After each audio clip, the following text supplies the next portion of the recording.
Bueno, buenos días para todos. Nuevamente damos la bienvenida a nuestro cuarto Foro Internacional de Derecho Aduanero, el cual se desarrolla en el marco de la Semana Internacional de la Facultad de Ciencias Sociales Administrativas. Agradecemos a todas las instituciones aliadas que han permitido la organización de este gran certamen, a la Universidad ETSI de Colombia, a la Universidad Vasco de Quiroga en México, a la Universidad César Vallejo en Perú y por supuesto la Fundación Universitaria San Mateo. Como les mencionaba, hemos tenido 2 días llenos de grandes conocimientos y de una transferencia de conocimientos muy importante frente a los retos de la digitalización de las aduanas y en América Latina. Hemos abordado temas interesantes respecto a la digitalización, a las aplicaciones, a la gestión del riesgo aduanero, por supuesto a la tecnología blockchain y el comercio exterior. Hoy tenemos un gran invitado. Este espacio será en inglés y para ello me va a permitir darle paso a Sebastián Galindo Cantor, quien va a dar la apertura de este gran espacio, una conferencia sobre tecnología blockchain y comercio exterior en Latinoamérica. Adelante, Sebastián, tienes la palabra, bienvenido. Hola Siris, muchísimas gracias a todos y bienvenidos a este nuestro segundo día. Es un placer poderlos acompañar de nuevo y en esta charla, en esta serie de charlas que estamos haciendo durante el marco del cuarto Foro Internacional de Derecho Aduanero. Como Siris dijo, esto es un espacio en inglés, so I will switch to English. Welcome to everyone. Thanks for being here and being with us in this second day of the International Forum of International Trade. For me, it's a pleasure to have you and to talk today with Dan Weinberger. It's what it's called. Dan is right now in Canada, but welcome to Bogota, welcome to Colombia, welcome to Colombia, Peru, and Mexico from our universities that are the current organizers of this event.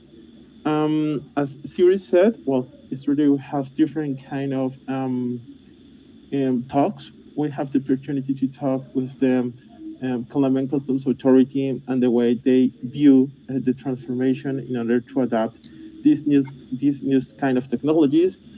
We talk about other experts from Canada regarding customs and risk management that is important right now, and make an introduction about how if blockchain is going to be the new trend for international trade. So in this way, we're going to start our first session with Dan. I will introduce him.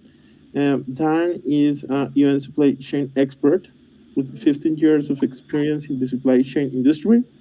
He is the CEO and co-founder of Morpheus Network and the INATBA chair of the supply chain working group. He is also on the advisory committee for the artificial intelligence program at the George Brown College and for the Technology Standards Board. So Dan, it's a pleasure to have you here to share your experience about how can these new technologies help us and if there is the new trend for international trade and what is the future, where are we going? So thanks very much. It's a pleasure for our students and welcome, and the floor is yours, Dan. Sebastian, thank you so much for that introduction. And yes, I do look forward to one day coming down to Colombia and meeting you in person and taking advantage of all the, the local amazingness of Colombia. So I'm going to share my screen and I'll get started talking about, as Sebastian mentioned, some new technologies in supply chain. Let's make sure.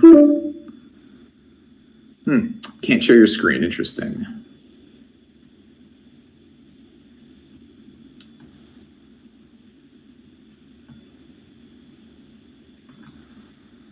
Let me know when you can see my screen there, Sebastian. All right, awesome. Awesome, guys. I'll get started here. As Sebastian mentioned, my name is Dan Weinberger. I am the CEO and co-founder of Morpheus Network. Morpheus Network being a supply chain automation platform. I live in Canada, as Sebastian mentioned as well, just in Southern Ontario, just outside of Toronto with my family. My background is in supply chain. Sebastian said about 15 years. It's actually been 20 years now in supply chain. Really excited to talk to you guys about new technologies to be used in supply chain. I really enjoyed supply chain and shipping things all around the world throughout the past 20 years, from China, the US, into India, into Africa. But my life turned into a whole bunch of different compliance and logistical nightmares, right? Constantly working on documentation, never concentrating on my actual products or my clients, but more so on the logistical processes involved. Now with Morpheus, we're leveraging these new technologies. In the past couple of years, it's been more about education and learning about these new technologies. We'll talk about blockchain. I'll talk some about IoT. I'll talk some about machine learning as well. But nowadays, even more so, it's about leveraging these new technologies, showing companies how they can take advantage of these new technologies today, whether it's speeding up your customs processes, traceability into your supply chain as well, and we'll get into all that as well. So, reason we're doing this, okay, this is a statement from the World Bank. Supply chain inefficiency is the #1 global problem to solve in order to stimulate economic growth. That is a huge statement right there. So the biggest problem in the world to solve is the inefficiency within supply chain. This is a $2 trillion opportunity. That's trillion with a T. Now, this statement was actually made prior to the COVID-19 pandemic, prior to all the issues we're having in supply chain right now at the LA port and Long Beach, and prior to the issues with the Suez Canal blockage. They saw these inefficiencies firsthand. So what are they speaking about here? So in the average supply chain, this is a good depiction of it. There's over 40 points of handling on average in a small supply chain. So we're talking about one tier of a supply chain, not even getting into the complexities of tier 1, tier 2, tier 3, tier 4. 40 points of handling opens up a lot of opportunity for human error, a ton of manual communication in the supply chain as well. What we see here is a breakdown of the different flows in supply chain. So all you guys know this, everyone in supply chain knows that the flow of goods, the physical assets, the flow of documentation, the compliance, as well as the flow of money has to be synchronized properly in order for these supply chains to work properly. And once again, we're not even getting into the complexities of different tiers down the supply chain. You can see even here, there's so many different manual points of communication, from the customs brokers, freight forwarders, shipping companies, buyers, sellers, so many different people involved, so many different stakeholders involved in the supply chain itself. Then we come along to COVID-19, as well as the Suez Canal blockage and all these black swan events. A black swan event is supposed to happen only one time. This was a supply chain disruption like no other. Even though, as we mentioned, the World Bank knew that supply chain inefficiency was a major problem as it was. Now we had this COVID-19 pandemic where every part of our lives was touched, right? So right down to, kids not being able to go to school, people not being able to pay their bills. And one of the major issues, in Canada especially, was people just trying to get toilet paper into their houses at the time, at the beginning of the pandemic. Now, what does that relate to, right? Why is toilet paper, PPE, N95 masks, ventilators, whether they're real or not, these are all supply chain problems. Whether people realize it or not, they're worried about toilet paper. They're really worried about the supply of toilet paper meeting the demand of the people. If supply chains are cut, how are people going to get their toilet paper, right? So people instinctually know that supply chain issues were a major problem going into the pandemic, and even worse through COVID-19, and even worse with these other black swan events like the Suez Canal blockage and what's going on at the ports nowadays as well with the congestion. Now, what we're seeing, the result of this and all these supply chain inefficiencies and disruptions is literally like record-breaking highs in pricing when it comes to commodities. We're talking lumber, 7-year highs on gas. Shipping container prices are through the roof as well. We're seeing them all the way down the line. And where does this, at the end, it obviously affects all the businesses involved in supply chain, involves all the companies involved in global trade. But at the end of the day, it comes out of the pockets of consumers themselves. So we're going to see that, in pricing at the supermarket. It's going to see it in pricing at the hardware store, all the way down the line. And, to make things even more complex, our world, we only have one globe. Obviously, we got to take care of this earth. The UN Sustainable Development Goals to look at the 80% of the scope 3 emissions. These are emissions that are not caused by your company directly. These are the upstream and downstream emissions, which account for 80% of the carbon emissions in the world today when it comes to business and global trade. So right now, companies need to be able to track all their data, even more so than their own personal data, but all their tier suppliers all the way down the line, as well as all their distributors and how those companies are distributing their product how they're sort of disposing of the product down the line as well, and how this adds to the carbon footprint of the entire company. Scope 3 emissions is a huge thing going forward, and we're going to need all these data lines, all these data silos that we have currently to be integrated together so we can take advantage of all the data that's available. So what have we learned? What have we learned from all these problems in supply chain? What we've learned is we have these bottlenecks due to a lot of manual communication and a lot of data silos. Things like email or even WhatsApp messaging, people think of it as a digital method of communication, but in fact, there's so many manual steps when it comes to email. Someone receiving the email, opening it up, someone pulling up a physical attachment, right? Someone looking at an expiry date or looking at a registration number and validating. Those are all manual steps taken by individual people. Opens up steps for errors by humans down the line, slows down the entire operation. We have to eliminate these manual steps, have to eliminate the manual communication, and push ahead all these bottlenecks based on that. What else are we learning? That people are not trusting ETAs anymore. Trillions of dollars of lost sales because of containers being backed up like crazy. As we're speaking right now, there's thousands and thousands of containers backed up at the LA ports right now. People cannot trust ETAs anymore. This all goes back to even container pricing itself. It turns into a bidding war to get a container. In Colombia, I'm sure you're facing the exact same issues when it comes to shipping containers, where getting a container from China to the U.S. To New York port used to be about $2,500. Now people are paying north of $20,000, over 10 times the amount for the exact same shipment. And that's not even counting the commodities. That's not even talking about the congestion, everything being late. So ETAs are being broken, and we have to work on that as well. So what have we learned? We learned that all this data all over the place, it's available, it's out there, but it's all broken. It's all these data silos that can't communicate with each other, but there's light at the end of the tunnel. We now know that these data silos cannot work. We need better seamless communication. We need better visibility into the supply chain all the way down the line at every tier, every single level. And that's what companies like Morpheus Network are doing, taking advantage of interoperability making it so all different computer systems can communicate with each other directly, integrating them all together through a middleware, if you will, and we'll get into how Morpheus does that specifically. What's great about what we're doing now is that we're designing these solutions for companies, working for companies specifically, so that implementing them in the future makes it all that much easier, showing the benefits to companies nowadays to be able to take advantage of that $2 trillion that the World Bank is talking about in the future. So this is our positioning here with Morpheus. It's a middleware positioning. Basically what we do is we position ourselves to not reinvent all the different wheels in supply chain. A lot of companies have amazing IT systems already in place.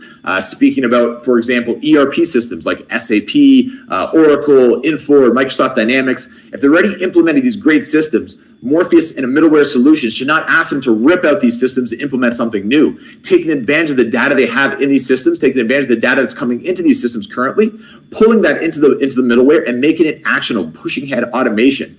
Then you can pull in, let's say, PO data, using it for example, as we're talking about today, customs documentation. Why should customs documents be rekeyed, re-entered, resubmitted towards a customs broker when all the data is available from a simple PO coming out of the ERP? That's the middleware position to push and pull data as needed, and as well being able to leave those IT systems in place, but allow companies to take advantage of these brand new emerging technologies. Speaking, of course, about blockchain, which was spoken about in the introduction, IoT, the Internet of Things, as well as machine learning, artificial intelligence, taking advantage of the data and optimizing based on the data that's in place.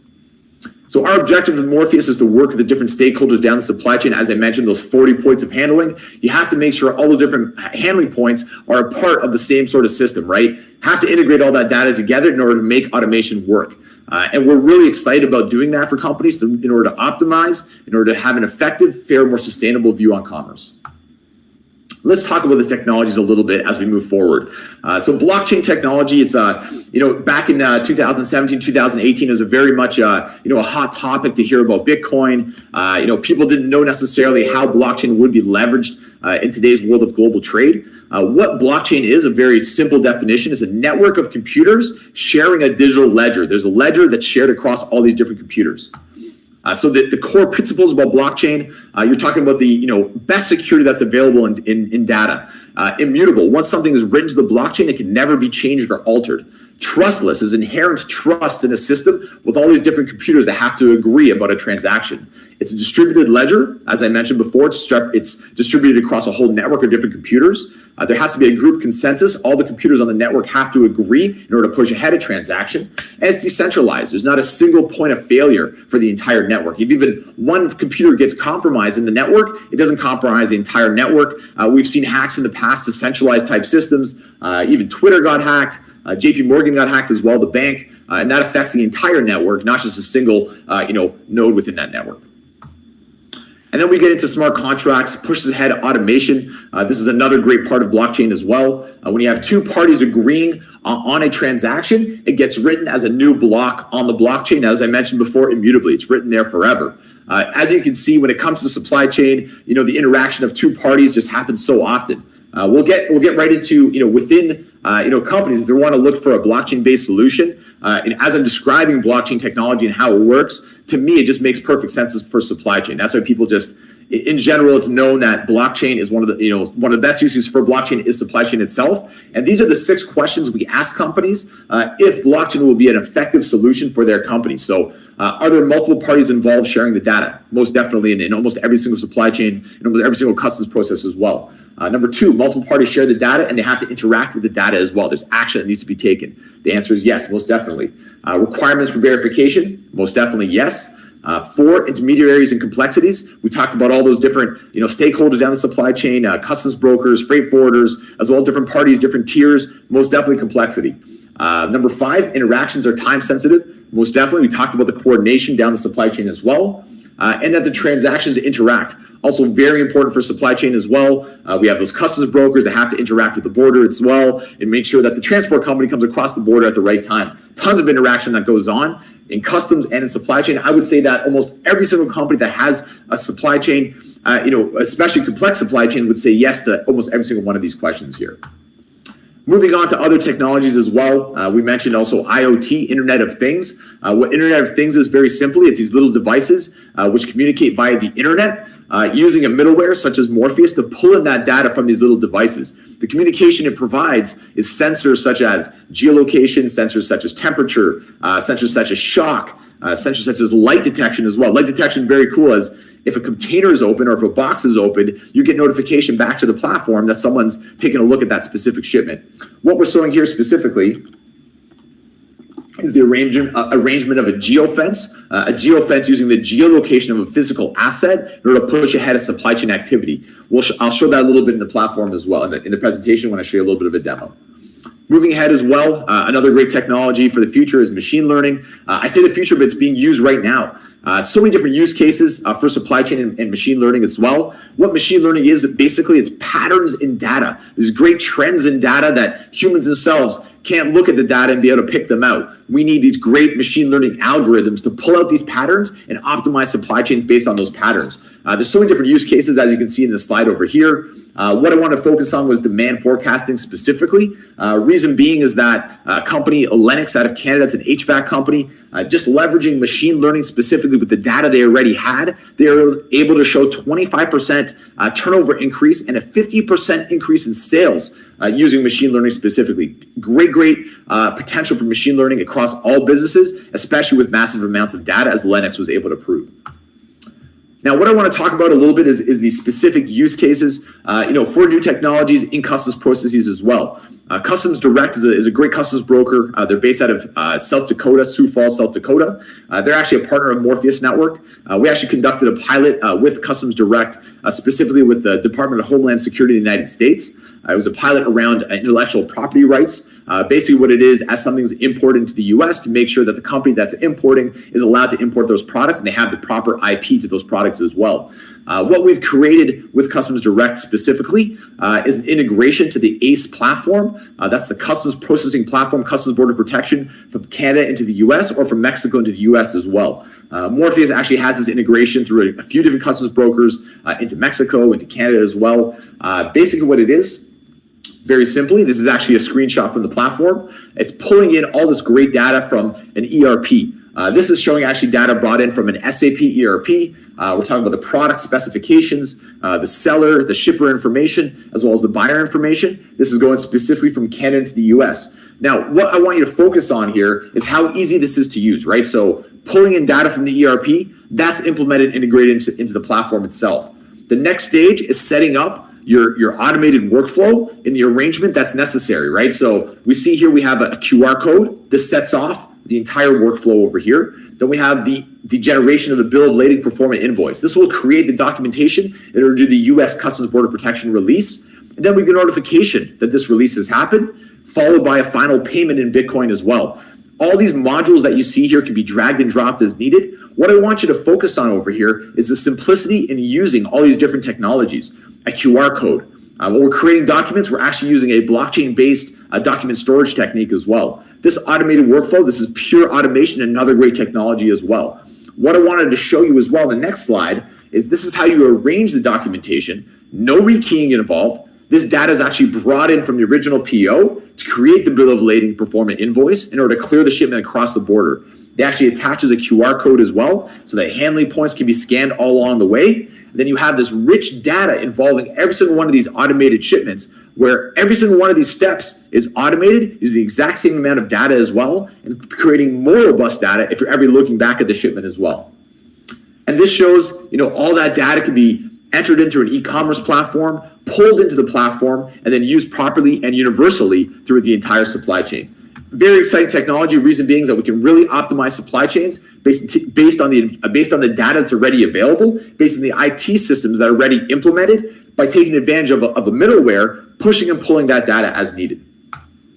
Another great implementation as well to do with compliance, similar to customs processes, is a partner we have out of Canada. This is FCL. It's Federated Co-op. It's one of the largest 50 companies in all of Canada. They do about $10 billion a year of revenue.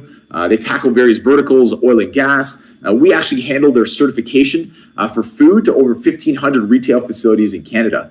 Once again, what I wanted to point out is the simplicity of these interfaces, right? We want to take advantage of the most complex technologies. Once again, people think about, blockchain, and automatically they think of things like private keys and cryptocurrency and tokens and cold wallets and cold storage. And that's not the language that companies are speaking right now. They don't know how to function. They don't know how to run their business using these new technologies if they have to take advantage of things like cold storage, right? So we make it as simple as possible to speak their language with a simple interface, allowing the companies to use these new technologies and actually allowing their suppliers to contribute to send documentation, whether it's food certification, whether it's, once again, customs documentation, bills of lading, performas, whatever's needed, EPA's, Environmental Protection Agency certificates, as you see over here, my GFSI, organic certificates, everything that's needed in order to push ahead the supply chain in order for companies to be compliant with their local regulators, local governments. This is what we provide. We make it a lot easier to do it. We don't want to make it more complex. It should be easier at the end of the day. You're literally taking advantage of these more complex technologies as a consequence of using easier systems. That's what we're looking to do. You can see here as well, this is a simple email that goes out to the suppliers of Federated Co-op. This supplier has to submit a Safe Food for Canada document. They have to submit an organics USDA certificate as well as a MyGFSI. They know right in front of them what documents are required. They're not emailing them in hoping that someone receives them. It goes right to the platform to be validated.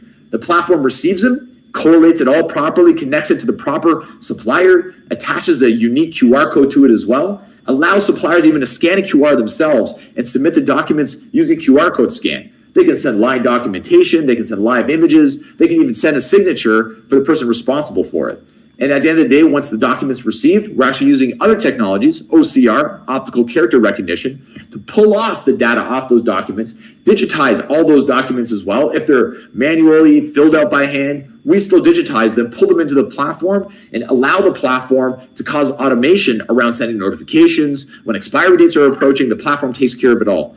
And once again, this system with FCL, this was a quote from their supply chain manager, Ray Garreau. The system replaces largely manual process where thousands of regulatory certification and documents, more than 150 supplies were collected and managed by FCL. At the end, the metrics that they're very much interested in, that this was implemented to save them over 4,000 man hours yearly. It was a 2019 regulation from the government, the CFIA, and it took us 45 days from our first meeting to implement the system completely. Very proud of that as well, of course. Now, moving ahead with our next great implementation as well. Another Morpheus Network client is Gulftainer. It's actually the largest privately owned port operator in the world. Port operations nowadays is a very much a hot topic.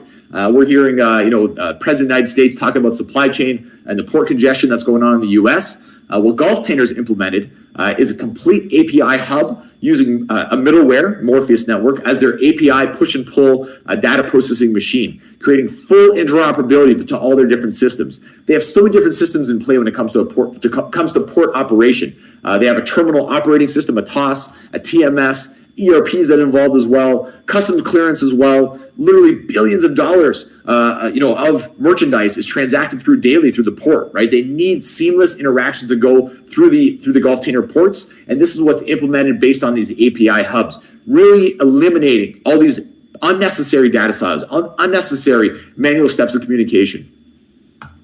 Another great implementation is Vtel. What I'll point out with Vtel, first of all, that they are the largest pet food provider in Argentina, largest nationally owned.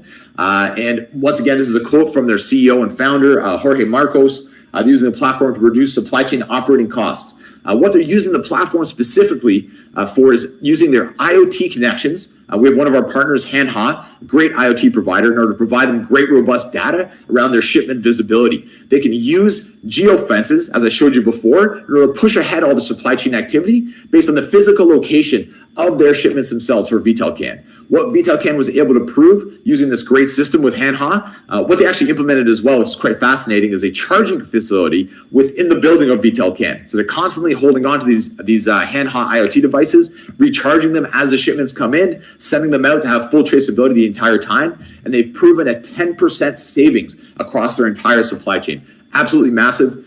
They're actually, during the pandemic, able to expand their business, move into more geographies as well. Jorge, the CEO of Vtel, so excited about it. They actually started a software implementation company, a software provider in Argentina, in order to push Morpheus Network around the country as well. And he actually started a second software implementation company in Spain to also push Morpheus around there as well. So thank you to Jorge for that, of course. So, and then moving ahead, how does this work, right? You can think of the positioning I showed you in that nice graphic of Morpheus being in the center of all these different technologies.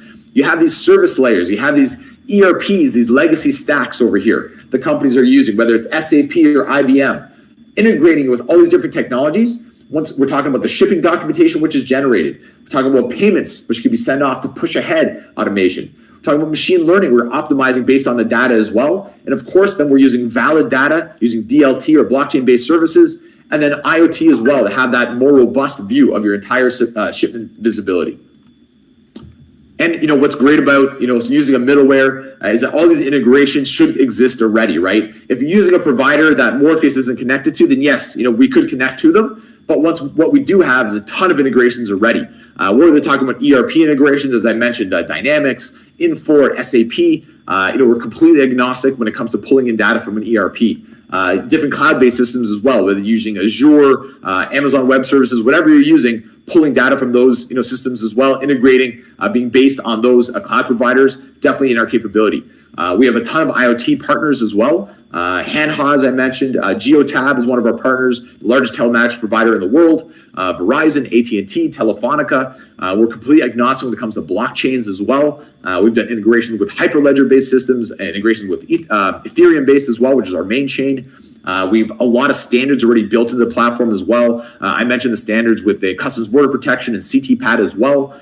We have over 100 different air carriers and transport companies integrated into the platform as well, whether we're talking about customs broker systems, freight forwarders, all the way down the line. All these different suppliers, tier 1, tier 2, tier 3, use different suppliers, different providers, integrated all through the middleware, creating amazing automation, actionable data all the way down the supply chain. And this is how we do it at the end. I mentioned that drag and drop workflow builder, really easy to use. You drag these different modules based on how you need to use them. Necessary processes based on triggers down the supply chain, and then we have this really interesting single shipment view. Allows the supply chain manager to see all their shipments at one time. View here. I'll laser it. Oops. Let me go back here. Many apologies. Allows the supply chain manager to see all their shipments at one time, be able to pull up, great information about it. And then we have our digital footprint, which pulls up even more robust data about your individual shipments, whether you have to pull up your individual shipping documents, whether you pull up the geofences, all the different handling points, all built in, giving you amazing visibility into your supply chain. This also shows you, even more robust data can be brought in. This is a dashboard, whether you're using, Microsoft BI or different ways to display the data itself. We make sure that there's a great visual for supply chain managers to make choices based on the data, analyze their data properly. Being able to push and pull that data, you can use our dashboard systems, Microsoft BI, a ton of different ways to view your data, and obviously optimize your system, optimize your supply chain based on the data that you have. Now I was going to show you a quick demo. It's only a few minutes long. It actually shows you how to set up, a shipment, a supply chain, and take advantage of these amazing technologies. This one specific shipment takes advantage of blockchain. I'll let you see the demo. Hopefully the sound works for you as well here. Let's use a customer case to highlight the features of the Morpheus Network platform. Here we have a Fortune 100 beverage company that ships to 25 countries in the Americas. The challenge: reduce delays over costs and protect shelf life. Now we can easily set up shipping contracts with end-to-end traceability of imports, starting with the purchase order, including SKU, stock keeping unit, descriptions, weight, quantities, units of measure, cost per pricing, as well as end-to-end descriptors such as HS codes. We can also connect your systems of record, such as your 2A SAP instances, to digitally populate our shipping contracts and avoid any rekeying errors. Our current SAP Co-Innovate program will connect via APIs or use core data services. The Morpheus platform also includes a powerful workflow engine for automating custom workflows, such as those required. With over 100 standard and custom modules and integrations, it's easy to build and deploy workflow. Modules include documents management, IoT support for many providers such as Telefonica, AT&T, and Geotab, as well as specific modules for the US Customs release, for SENASA export certificates, and for SAT Mexican imports. Now our customer case has over 20 documents per shipment, including regulatory, trade, and IMEX docs. When a workflow is executed, we can go and request those documents, either from people, or companies, or their APIs. We can also ask for certified trucking assets or logistics assets and assign trucks and drivers or containers and sales to those shipments. We also create our own shipping document, which is called the Bill of Lading. We support full track and trace using serialization, UIDs, as well as IoT and geofences. Here you can see clearly that we've set up a series of geofences from Mexico to the United States, and we provide timestamps and GPS stamps, as well as notifications each time a shipment reaches a particular handling point. These can all be automated. All tracking data, documents, and event handling is automatically transmitted into the platform and securely stored on blockchain, like Ethereum, and displayed as a digital footprint. In our beverage company example, we store nutritional information, product packaging, register of the trucking company or logistics provider moving the goods, in this case FEM Transportes, and their registry with the Mexican Trucking Ministry. We also record the driver and the truck ID using the VIN number. We use the geofences to automatically zoom into areas of interest. Here we can create automatic notifications around the cross-border and specific destinations. In our second customer case, we have a shipment of pet food goods from Vtel going from Buenos Aires, Argentina to Santiago, Chile. Here we can pick up additional IoT data, such as device temperature, humidity, drop and shock. As we have shown in this short video, the platform has many features already designed to solve the specific pain points of agri-value change. All right, that was the demo I wanted to show you there.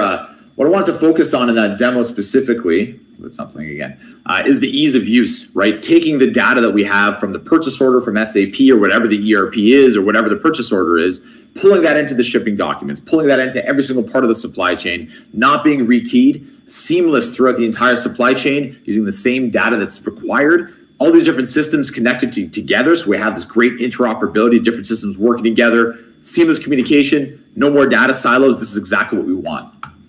Let's use a custom. Let's not watch that again. Okay, so why Morpheus Network, right? Why would companies work with Morpheus? A whole lot of reasons. Besides working with me and me being a nice guy, whatever that would be, we actually work with the top 3 food and beverage provider right now. We work with some amazing Canadian retailers as well. We have these battle-tested solutions for these companies. So we're able to take these battle-tested solutions and implement them for other companies as well. We actually work with the large privately owned port operator, Gulf Tanner. Once again, as I mentioned with FCL, we're able to implement extremely quickly. We're able to implement in 45 days from our first initial meeting to being completely live with all the suppliers onboarded. We have a great network effect with our ecosystem, working with ports, working with governments, working with specifically with companies, importers, exporters, but taking advantage of all those different connections as well. We recently just won the Ptac Award as well for 2021. That's for supply chain excellence, along with Federated Co-op as a co-winner along with us. And with Gulf Tanner, we did win the Ports Challenge for 2021 as well. Now I see here we have about 15 minutes left for a Q&A. I did want to take in any questions that people would have about new technologies. I will preface before the questions that I'm not a developer myself, so then extremely technical questions, I probably wouldn't be able to handle them, but I can always take them, my team would figure it out from there. And once again, thank you for your attention, guys. I am Dan Weinberger, CEO and co-founder of Morpheus Network. And as always, guys, have a great day.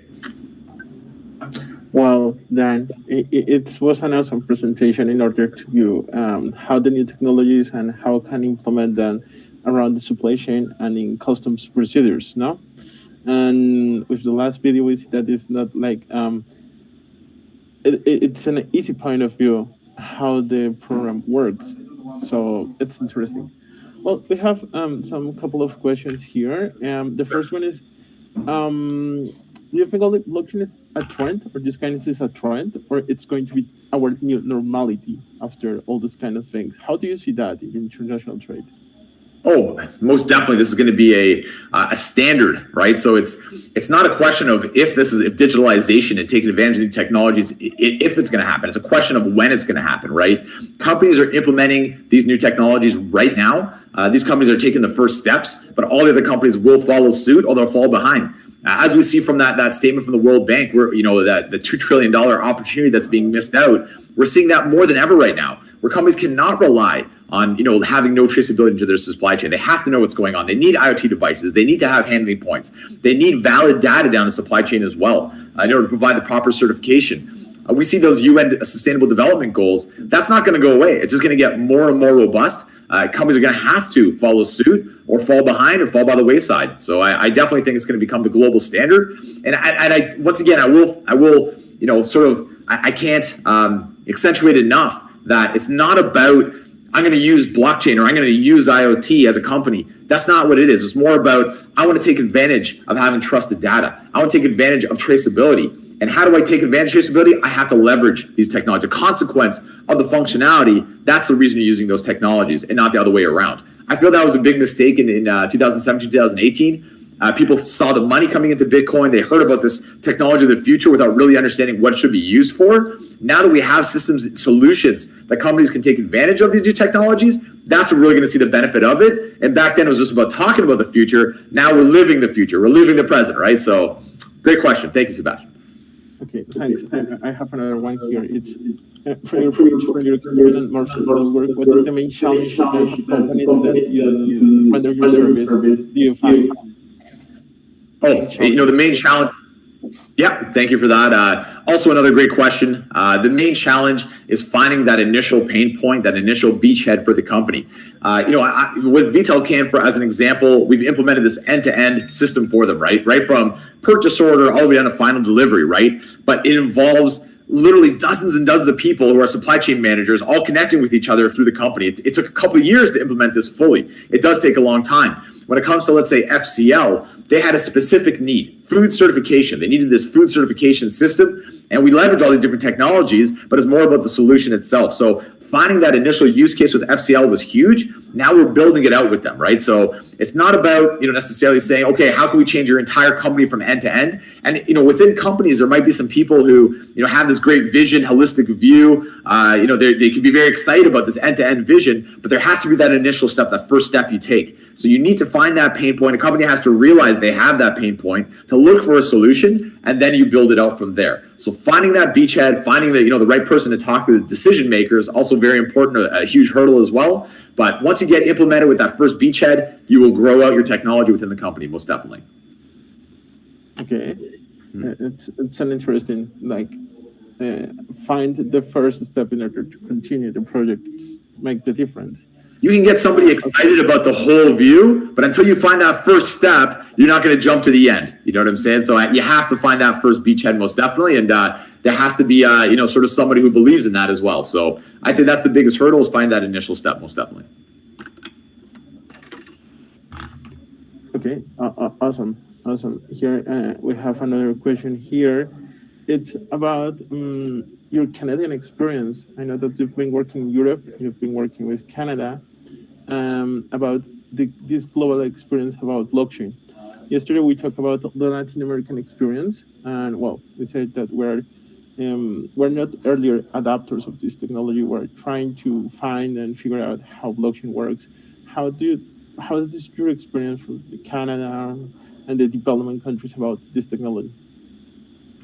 I would say that, I would love to say that Canada has embraced blockchain fully, and it's, all across the country using every single vertical, but that's not the case whatsoever, right? Within Canada as well, there's a great group of startups in Toronto especially, but all the way across the country. So the technology itself is constantly being developed, constantly being worked on within the country. Now, to say that the government itself has implemented the technology, it hasn't quite happened yet. I would say that from my personal experience, I actually see more development for the governments when it comes to developing nations than first world countries, right? Countries like, let's say the UK, United States, Canada, they already have their systems in play, and they really feel that their systems are optimized. Obviously, right now in the US, they're learning that it's not. They need new complete systems because, the entire world is shutting down based on the congestion down to the West Coast. But Canada itself has not fully implemented any of these systems. What Morpheus is doing when it comes to all these different cross-border shipments we're handling, it's more about working with the current systems in place and using Morpheus's back-end infrastructure and technologies in order to automate with the systems that are currently being used by the government. So I definitely see some advancements. They're talking about, within the government in Canada, about different systems for the future, but it's more so about a futuristic talk about the government taking change. I've seen advancement, as I mentioned, with our partners in Argentina, even in Africa, projects in Uganda, projects all across the world, less so, I'd say, in developing nations at this point. Sorry, developed nations, I should say. Okay. Well, you were talking about governments, yeah? What about the law enforcement? The use of the data engaged and data transmissions. How do you see that? They're on a low lack, maybe, or how do you see this future about the implementation of these new technologies and the law enforcement of each country? You know what, when it comes to, let's say, we're talking law enforcement, if we're going to talk specifically about, let's say, import-export compliance and making sure those laws are followed properly, I do feel that the systems that are currently in place will be maintained. We still will have harmonized codes. We still will have duties, right? This will be a part of global trade, right? But as we have data interoperable and connected through these different IT systems, suddenly these systems that are currently in place, ACE platform, the necessity of the EPA certificates, all these will become automated steps throughout these different supply chains for these companies. So you can take advantage of these current systems and just not use them in a manual process right now. Will different IT UIs come out from the government? Most definitely. Will there be new, more robust APIs to make it even easier? Most definitely as well. But it doesn't mean companies can't upgrade their current systems to take advantage of what's currently in place with the governments, be able to automate what they're currently doing to push ahead their supply chains. And then as governments grow out and continue to grow out their user interfaces, interrelate to those future-proof technologies as well. So really is exciting for the future. But right now, I do feel that the government is kind of crawling out of this COVID situation. The supply chains, as much as they're under the microscope, it's more about getting them up to status quo and getting the GDPs back up to what they were before when it comes to congestion and flow. And then we're going to see a lot of advancements with the governments. Over the next 5 years, though, I feel that small businesses are going to push ahead a lot faster. I feel small businesses, in a sense, is the lifeblood of North America, right? So I feel that would be the first step taken forward. Companies that want to see more profits in their pockets, which you can't blame them. Margins nowadays are as tight as ever. You can't just say I'm going to sell 50% more cars, but what you could do is implement new technologies to cut down your supply chain costs, right? So this is what companies are able to do, and we're taking advantage of new technologies based on that. It's an interesting point of view. And in order of that, we have here, how can blockchain, works with other technologies, whether EOT or blockchain is something and they cannot work with other technologies. What about that?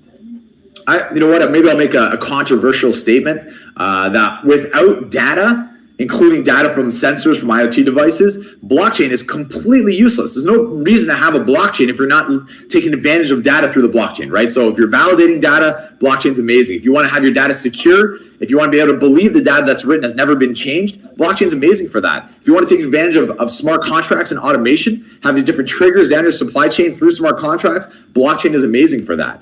But once again, it's not so much about, oh yes, you need blockchain. It's more so about you want automation. You want valid data. These are the specs of blockchain make you use it, right? So, who really cares if it's called blockchain or, what type of blockchain, if you're using Ethereum, Hyperledger, EOS, that doesn't matter. At the end of the day, it's more so about the benefits that companies are seeing from these technologies. And what Morpheus is providing is an easy avenue for the companies to get onto these blockchains, to use these technologies, and then they'll see the benefits from them. It's a consequence of the benefits that you're using them. Okay, that's interesting. And how do you see Latin America? What is your point? What is your experience from Latin America? How do you see Latin America right now using this kind of technologies? You know what? I will say that from my personal experience, I've had a great reaction from Latin America. We have, I'd say, as many partners in Mexico and Latin America as we do in the US and Canada, which is amazing. People are very excited about this new technology. Even in 2019, I spoke at the Logistics Summit in Mexico. It was about 1,500 people in the crowd, and it was unbelievable the energy that people feel around these new technologies to revamp their businesses, right? So I love the energy in Latin America. I love the people in Latin America. Honestly, I feel like, people in North America, they're half asleep, and people in Latin America have taken all that power and used it for their day-to-day energy, right? So I love working with people in Latin America. I tend to, speak quickly and have a good time in my day-to-day interactions as well. So yes, I do love working with people in Latin America. We see some great reactions to new technologies as well. Wow, awesome! For sure, we hope to see you here in Colombia in the near future, working with this kind of new technologies. And finally, we have the last question. Because we're running kind of out of time. No problem. How can blockchain? Does blockchain is going to improve middle and medium enterprises going to the global value chain, or how it's going to make the difference, this kind of technology, when a company goes in new markets? That's a great question. I would take it right back to the individual specs of supply chain itself. Once again, the immutability. I don't know if this is an issue that you've run into, but we've seen this in Latin America a lot, where people don't trust the data, right? If someone writes something down that it was picked up at this time, that's not necessarily trusted. But if it's scanned and hashed and recorded to an immutable blockchain, there's no arguments involved, right? The second that's scanned, that time is set on the blockchain. You can't change it. You can't manipulate it. So that's a huge issue right there. And that's very, a microcosm within the entire bit of supply chain, where you have all these different trusted data points, all these different sort of like manual steps. As I mentioned, This is the largest problem in order to solve, in order to stimulate the economic growth, the World Bank statement. It's all about that manual communication, those data silos that don't communicate with each other, and data that we just can't trust right now. Being able to use blockchain to trust the data, to push ahead with automation, it's going to change Latin America, it's going to change the entire world, and allow companies to interact that much better. We're going to realize those trillions of dollars. Trillions with a T, Sebastian. I'm not talking about a couple $billion. I'm not talking about a couple $1 trillion of stimulus money that we're going to print off and hand to people. No. I'm talking about companies being able to sell more product, be able to ship their products all around the world at a faster rate in order to take advantage of the money that's out there right now. Take advantage of it. Don't print it out of thin air. So companies can take advantage of their full potential, use these new technologies. Over the next 5 years, we're going to see this, Sebastian. Oh, that's real. It's a real reality. Just start to work out. So that it was incredible talk. This hour was amazing for us in order to know other blockchain technology. And we can say that blockchain is not a trend. Blockchain is our future. Blockchain is our reality right now for supply chains and customs. And the idea is a start. It's not a start. We're going to follow this kind of events in order to promote and in order to understand how this technology is going to change the world and make the difference, for all of us. So it was a real pleasure. I'm from San Mateo University, EXI from Colombia, Universidad César Vallejo from Peru, and Mexico, Universidad Pascual Quiroga. It's a pleasure to have you here with you this morning with your awesome insights about blockchain technology. So thank you so much, Sebastian. I had a great time as well. And if anybody had any other questions, if you get time to ask your question, or if you're shy to ask your question in this format, feel free to email me directly at dan@morpheus.network. I'm happy to answer anything. And once again, Sebastian, thank you. Sirius, thank you. And everybody have a great day. Okay, thanks very much, Dan. So I will switch to Spanish. So, muchísimas gracias. Ha sido un placer compartir este tiempo con ustedes, y con esto terminamos la primera versión del día de hoy, de nuestro segundo día del Foro Internacional de Aduanas.